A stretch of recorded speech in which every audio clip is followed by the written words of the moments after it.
Hello everyone, this is Deepak Singh Rawat. और YouTube platform पे आपसे मुखातिब होने का मतलब आज ये है कि कुछ संदर्भों में आपसे बात करनी थी।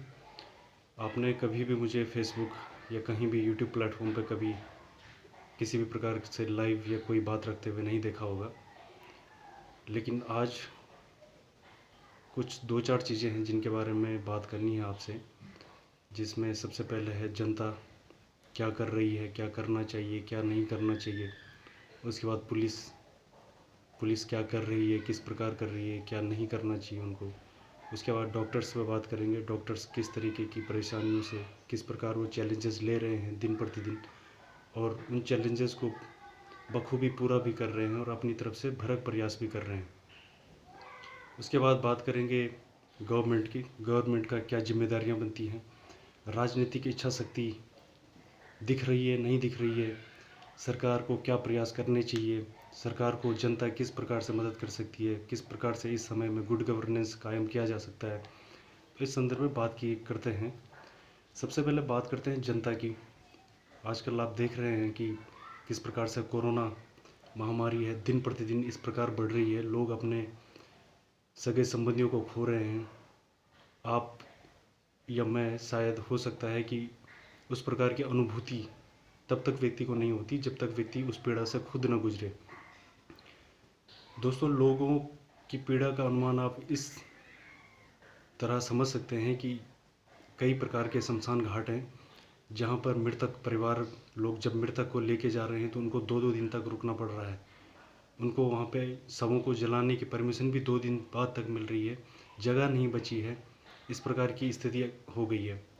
दूसरा एक वाक़या आप देखिए कि लोग जो हैं, किसी एक परसों एक न्यूज़ देखी है जिसमें देखा कि एक लेडी का कोरोना पॉजिटिव पाई गई, तो उसका एक दूध पीने वाला बच्चा था, शिशु था, छोटा था, वो दूध पे ही था, माँ के दूध पे। तो वो कोरोना पॉजिटिव आ गई, तो उसके बाद वो अकेला पड़ गया और उसकी केयर करने के लिए कोई था नहीं, तो वो बच्चा भी जो है 2-3 दिनों में भूख से मर गया। आप परिस्थितियों को समझ पा रहे हैं या नहीं, मुझे नहीं पता।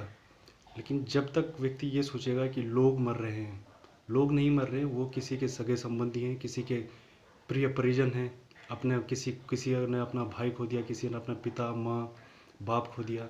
आप इस चीज़ को बिल्कुल भी हल्के में नहीं लें और ये समझ के चलिए कि लोग नहीं, वो भी किसी के अपने हैं, जिस प्रकार से आप किसी के सगे हैं, किसी के संबंधी हैं। आज फेसबुक पे थोड़ा गया था तो वहाँ पे देखा मेरे कुछ फ्रेंड्स लाइव चल रहे हैं, शादियों में डांस कर रहे हैं। मतलब किस प्रकार के नागरिक हैं आप और किस प्रकार के आप अपने दायित्व को समझते हैं, मेरी समझ से परे है ये चीज़। आप न सिर्फ खुद के लिए मुसीबत खड़ी कर रहे हैं, लेकिन हो सकता है कि आप दूसरों के लिए भी मुसीबत खड़ी कर रहे हो। आज के इस दौर में जहाँ लोग बाहर कदम रखने से भी डर रहे हैं, मेरे को आज 7 दिन हो गए हैं, मैं कमरे से बाहर तक नहीं गया हूँ, कमरे का दरवाज़ा है वहाँ से उस दहलीज को तक पार नहीं किया है। परिस्थिति ये नहीं है कि बाहर जाने में डर लग रहा है, परिस्थिति ये है कि बाहर जाने में आप न सिर्फ अपने को बल्कि हो सकता है आप दूसरों को भी नुकसान में डाल रहे हैं। शादियों में जाना आजकल बिल्कुल अवॉइड करिए, नहीं जाना है। कोई भी किसी प्रकार से आपसे नाराज़ नहीं होने वाला है। स्थितियाँ इतनी ख़राब हैं, लोग 2-4 दिनों में भूल भी जाएंगे कि कौन आया था और कौन नहीं आया था। और आप नहीं भी जाते हैं तो इसमें कोई प्रकार का आपसे कोई रोष नहीं रखने वाला है। दूसरी चीज़ें, आप जब आवश्यकता के अनुसार आपको घर से निकलना ही पड़ेगा, रसद पानी के लिए आपको बाहर जाना ही पड़ेगा, तो आप कुछ चीज़ें हैं जो आपको अवॉइड करनी है। जैसे घर से बाहर निकलने से पहले आपको सामान की एक लिस्ट बना लेनी है कि मेरे को क्या क्या चाहिए, क्या क्या नहीं चाहिए। बैठ के बनाइए तसल्ली से, और वो सामान जो आपको चाहिए, जिसकी आपको ज़रूरत पड़ने वाली है अगले 7 से 10 दिनों के अंतर्गत, वो सामान आप सब के सब लिख लें। सामान की लिस्ट बनाने का फ़ायदा ये है कि आपको अपना मोबाइल साथ में नहीं ले जाना पड़ेगा। और यकीन मानिए 100 में से 70% लोग ऐसे हैं जो बाज़ार से आने के बाद अपना मोबाइल सैनिटाइज़ नहीं करते हैं। ये कर भी लेते हैं तो मोबाइल कवर्ड होता है, कवर लगा हुआ रहता है, आप उसे दो तरफ से सैनिटाइज़ नहीं करते हो। आप कवर उतारने के बाद भी आपको सैनिटाइज़ करना पड़ेगा और कवर के साथ भी सैनिटाइज़ करना पड़ेगा। इसलिए मोबाइल बाहर ले जाने से बचें, सामान की लिस्ट बना के ले जाएं घर से। दूसरा, आप जो सर्जिकल मास्क होता है उसके ऊपर एक दूसरा कपड़े का मास्क पहन सकते हैं, जिससे आपका प्रोटेक्शन और ज़्यादा आपको सहूलियत रहेगी उसमें। तीसरी बात, आप अगर आपकी नज़र बहुत ही ज़्यादा कमज़ोर है तो ही आप नज़र का चश्मा लगा के बाहर निकलें, अदरवाइज़ आपका चश्मा भी आप बार बार टच करते हैं। अगर आपकी नज़र इतनी ख़राब नहीं है तो आप अपना चश्मा भी बाहर ले जाने में अवॉइड करिए, उसे नहीं ले जाना है बाहर। घर में आने के बाद चश्मा भी आप सैनिटाइज नहीं करते होंगे, ये गारंटी देता हूँ। चश्मे से अगर आपकी नज़र ज़्यादा ख़राब है तो ही चश्मा पहने, अदरवाइज़ आपको अगर अपनी आँखें भी बचानी है तो प्लास्टिक शील्ड आती है एक, या प्लास्टिक का जो ट्रांसपेरेंट फाइल आता है 10 रुपए की आती है, उसके आप 4 टुकड़े कर सकते हो, उसे 4 टाइम यूज़ कर सकते हैं। उससे एक शील्ड आपके आँखों के सामने लग जाएगा और आप उससे बच सकते हैं। तीसरा जो चीज़ें हैं, ध्यान देखने वाली बातें हैं, आप हो सकता है कि अगर आपके आजू बाजू किसी को सामान चाहिए तो आप उसका सामान भी लेके आइए। ऐसा नहीं कि आप एक झुंड बना के जा रहे हैं और इससे आपको और भी ज़्यादा तकलीफ़ें देखने को मिलेंगी और तकलीफ़ों का सामना आपको करने को पड़ सकता है। ये सारी चीज़ें हैं, आपको शादी में नहीं जाना है, ये जनता के लिए है। आपको समझदार बनना है, जिम्मेदार बनना है, अपने दायित्वों का निर्वहन करना है। आपके कुछ दायित्व बनते हैं समाज के प्रति, परिवार के प्रति, तो आपको सबसे पहले तो जनता को ये ध्यान देना है। दूसरी बात आती है पुलिस की। पुलिस आपकी सुरक्षा के लिए है। आप उनसे बिल्कुल भी किसी प्रकार का ये न रखें कि ये हमारे प्रति किसी भी प्रकार के कोई पिछले जन्म की कोई बदला ले रहा है, ऐसा नहीं है। पुलिस जो होती है वो गाइडलाइंस का पालन करती है, जिस प्रकार की गाइडलाइंस उनको मिलती है उस प्रकार की गाइडलाइंस का पालन ही करती है। और हमें देखने में लगता है कि नहीं, ये शायद मेरे से कोई अपनी पर्सनली कोई दुश्मनी, इसकी जाती दुश्मनी है वो निकाल रहा है। ये बिल्कुल गलत बात है। पुलिस जितनी भी गाइडलाइंस होती हैं उनका पालन करती हैं।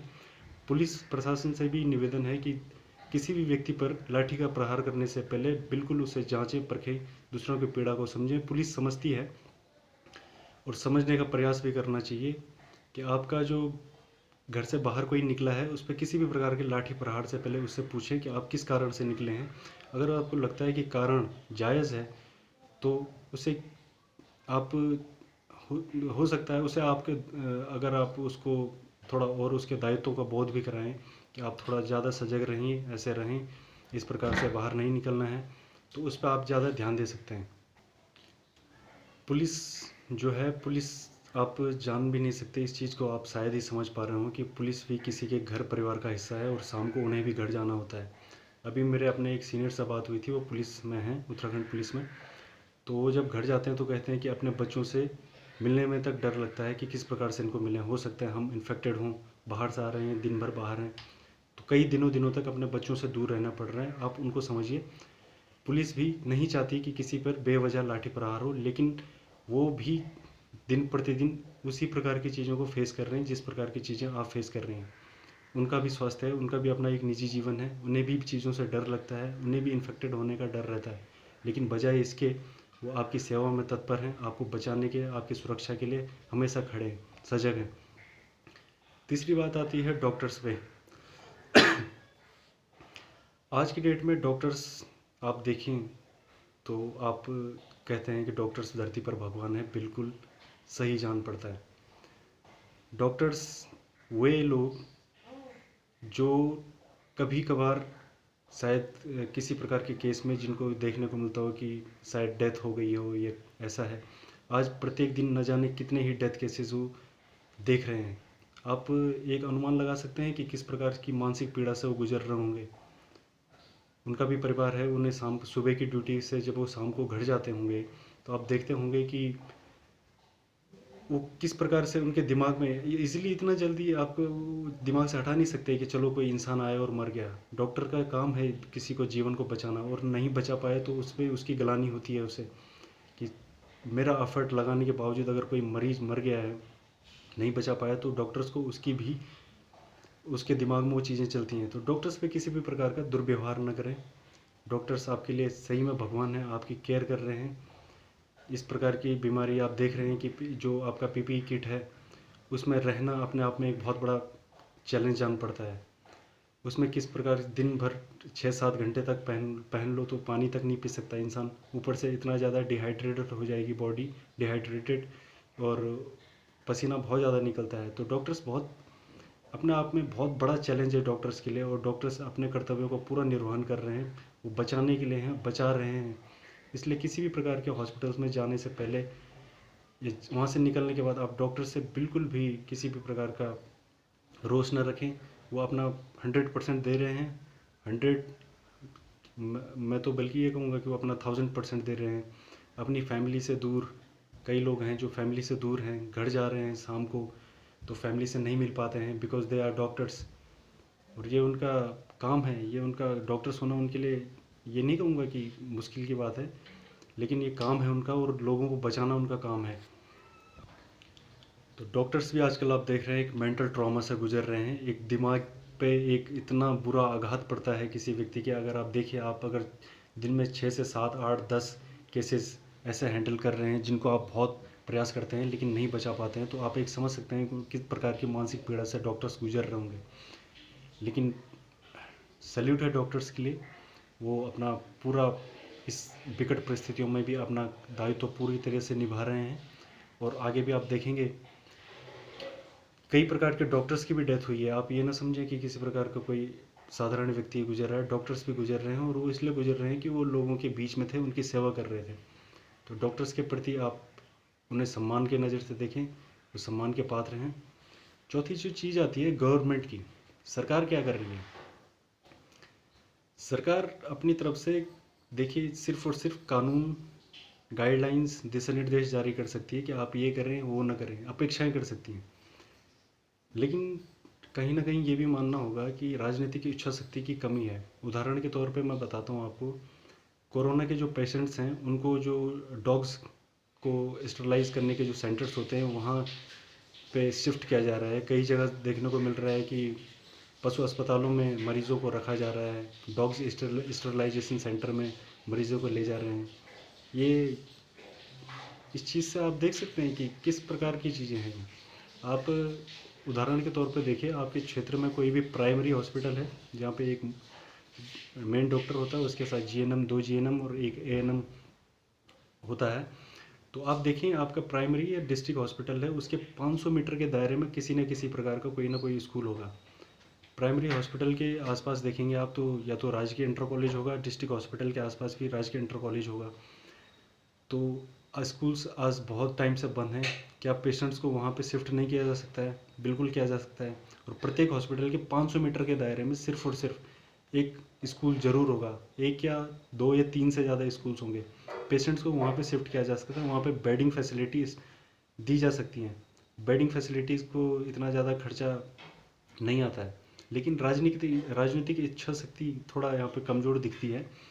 और रही बात स्टाफ की, तो आप जब इंडियन कॉन्स्टिट्यूशन पढ़ते हैं तो वहाँ पे देखते हैं आपको कहा जाता है कि विकट परिस्थितियों में यदि अगर देश के नागरिकों की आवश्यकता पड़ती है तो आपसे ये उम्मीद करता है आपका राज्य कि आप सेवाएं दें। तो कई ऐसे एमबीबीएस हैं, बीएमएस हैं, GNM, ANM, BSc nursing holders हैं, फार्मेसी के डिग्री होल्डर्स हैं, जिनको आप अगर आह्वान करें इस समय तो वो काम करने को तैयार होंगे, बिल्कुल काम करेंगे। अगर आप 100 लोगों का आह्वान करेंगे तो एटलीस्ट 30% लोग तो इस समय भी काम करने के लिए तैयार होंगे। लेकिन इस यहाँ पे आप देखते हैं राजनीतिक इच्छा शक्ति की बिल्कुल कमी है। ये किया जा सकता है, बहुत ही ईजिली किया जा सकता है। लोगों को समझना चाहिए कि गाइडलाइंस आपके लिए जारी की जा रही हैं, आप उनका पालन करें। गुड गवर्नेंस इसी को कहते हैं, जब जनता और सरकार मिलकर काम करती है। लेकिन ये भी सच बात है कि जिन चीज़ों से सरकार जनता को बोलती है गरीब है, अनपढ़ है, लिटरेसी रेट कम है, तो गरीब को आप, जनता को आप अनपढ़ ही समझिए। आपको एफर्ट सरकार को ज़्यादा लगाने होंगे और ज़्यादा लगाने होंगे। रही बात वैक्सीनेशन सेंटर की, वैक्सीन लगाते वक्त आप देखेंगे कि 18 अबव आपका अलाउ कर दिया है सरकार ने कि 18 साल से ऊपर सभी को वैक्सीन्स लगेंगी। तो वैक्सीन्स हॉस्पिटल में शायद मेरा मानना है कि लास्ट फेज़ में हॉस्पिटल्स में लगनी चाहिए, अदरवाइज़ कॉलोनी वाइज इसको कर लेना चाहिए। बड़ी बड़ी कॉलोनीज़ में डेट फिक्स कर लेनी चाहिए कि इस डेट को इस कॉलोनी में जाएंगे, जिससे क्या होगा, हॉस्पिटल्स में फालतू की भीड़ नहीं होगी और लोग भीड़ वाले इलाकों में इस समय जाने से भी बच रहे हैं, कतरा रहे हैं, और जाएंगे तो बिल्कुल ही खुद को इन्फेक्टेड पाएंगे। इसलिए जो कॉलोनी है, कॉलोनी वाइज सरकार को चाहिए कि कॉलोनी वाइज, बड़ी बड़ी कॉलोनी है, देहरादून में हो गई, गाँव में हो गए, आप किसी प्रकार के प्राथमिक चिकित्सालय में हो गया, या फिर आपके प्राइमरी इंटर कॉलेजेस में हो गया, स्कूल्स में हो गया है, इस प्रकार के सेंटर्स बनाए, वैक्सीनेशन सेंटर बनाए जाएं, जिससे भीड़ कम होगी और लोगों में जो संक्रमण की दर है वो उसको बढ़ने से रोका जा सकता है। कुल मिला के कहना ये है कि आप सभी लोग अपना ख्याल रखें। सरकार के आपके प्रति भी दायित्व हैं, तो आपके भी समाज के प्रति कुछ दायित्व बनते हैं। आपको चाहिए कि आप सरकार के नियमों का पालन करें, अपना ख्याल रखें, अपनों का ख्याल रखें, समाज का ख्याल रखें। धन्यवाद।